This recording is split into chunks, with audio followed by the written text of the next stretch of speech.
Hi guys, welcome to this Astranti video on the OCS pre-scene for the November and February case study sittings that we have upcoming. Okay, so we have had our pre-scene company released Amazzzing Beds for a full week now, so I'll be really interested to learn below in the comments what your initial thoughts are about the pre-scene. Maybe not the most exciting industry, but I think actually there is a huge amount of really interesting content within the document from CIMA that we can look to analyse and that we could potentially be tested on in the exam. So what I've got for you today in this video is a sample of one of our pre-scene videos on Amazzzing Beds. And in particular, we're going to be focusing on one of the articles that CIMA has included at the end of the pre-scene. Okay, so we're going to be analysing this in a little bit more depth. Okay, so without any further ado, let's crack on with the little excerpt that we've got for you today. Okay, so the article that CIMA have included focuses around the issues of sort of sleep science and the implementation of sort of digital technology within this industry. Okay, so the key thing that I always say about these articles is CIMA include them for a reason.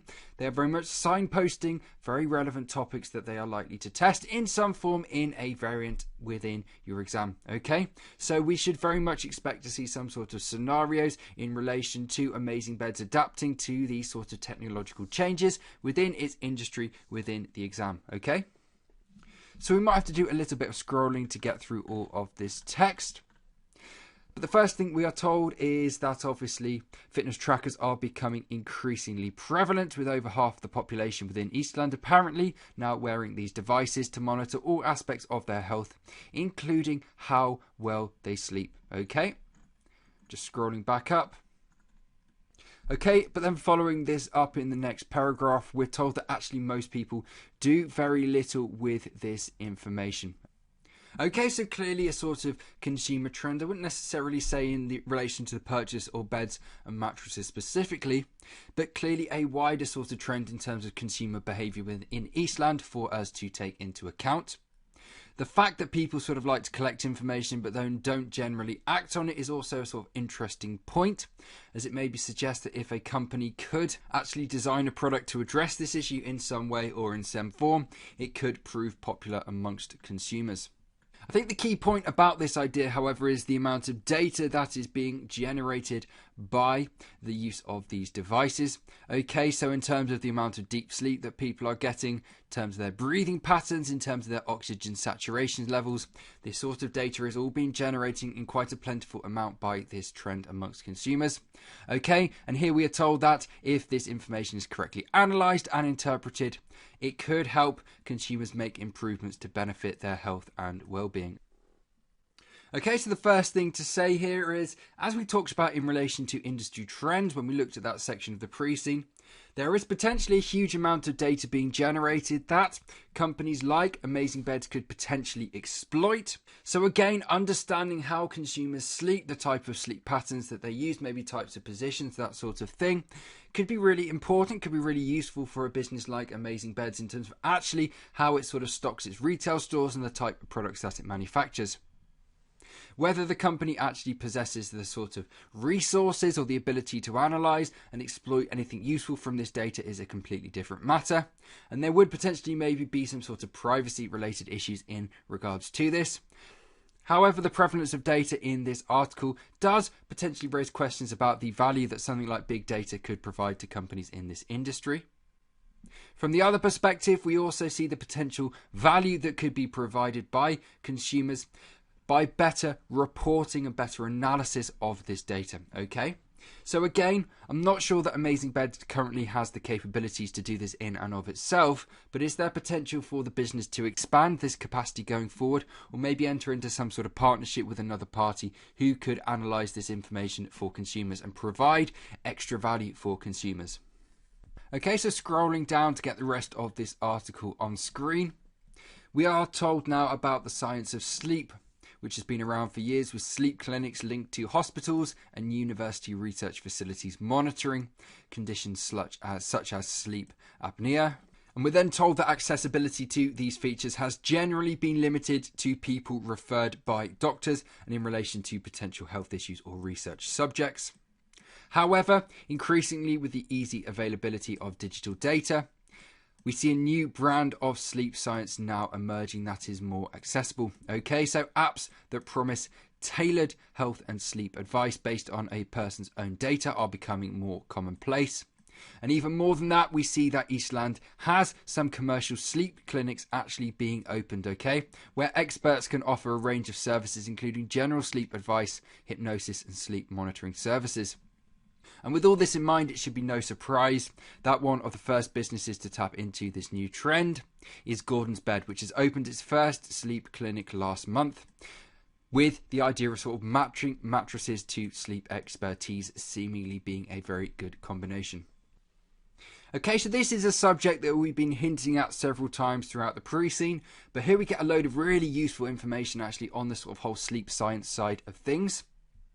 So the first thing that's obvious to say here is that we have a clear potential expansion scenario for Amazing Beds. It's really interesting to see that Gordon's Beds has already tapped into this trend. We see this key competitor being really hot on the sort of sustainability side of things as well. And this is maybe slightly concerning from Amazing Beds' point of view, given that we've maybe highlighted that this business is lacking behind a little bit in the whole market research side of things. And it's therefore slightly worrying that its key competitor actually seems to be pretty hot on this sort of stuff and is seemingly able to identify and exploit very quickly changing trends within the market.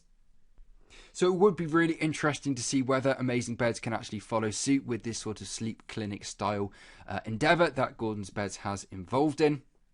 I think the thing that would be clear is that this would be quite a major diversion in terms of its operations from purely the retail and manufacture of beds and mattresses. This would be a project that would likely require significant levels of investment and significant new levels of expertise in the form of sort of scientific knowledge, for example, if this is to be of any value to consumers. So there are maybe question marks about the feasibility of Amazing Beds actually opening up their own sleep clinic. However, I would say there are several different potential opportunities here. Firstly, this idea of sort of an app-based service which provides health and sleep advice based on personal data. This could well be something that the business maybe looks to develop. We know that one of the main ways in which they create value for consumers is based around their sort of mattress-based knowledge, and there could very much therefore be a translation of this into the sort of design and development of an app which translates the company's knowledge and maybe develops upon this in line with some more scientific information about health and sleep science in the provision of this type digital service to consumers. Okay, so with this in mind, a range of the E1 and P1 digital related topics are highly relevant here. And I think the other potential way that the company could look to exploit this is maybe in relation to a partnership. So, for example, could it look to partner up with maybe a new sleep clinic that is developing, provide things like mattresses and beds, for example, and get a level of endorsement maybe from this sleep clinic in relation to its marketing and that side of things? As we've talked about, factors like quality and also company knowledge seem to be quite highly valued by consumers. And so if Amazing Beds were maybe to get an endorsement in terms of the quality of its products and the knowledge of its sort of staff, this would be a really important and a really useful item actually to include as part of its marketing and branding, and may well prove very popular with consumers. Okay, so several potential scenarios here by which Amazing Beds could look to exploit this potential trend, okay, and therefore several potential scenarios that could come up in your exam. So there we go, guys. I hope you found that useful. I hope it provides you with a little bit of an indication of some of the sort of scenarios that CIMA may look to test you upon in relation to Amazing Beds in the OCS exam. If you've enjoyed this video, if you found it helpful, then please do head over to the Astranti website where we have a full range of pre-scene videos on Amazing Beds which break down this pre-scene company in sort of minute detail for you to look at. Okay, so if you'd like more detail on the pre-scene company, please head over to the Astranti website and look at some of the different products that we have on offer.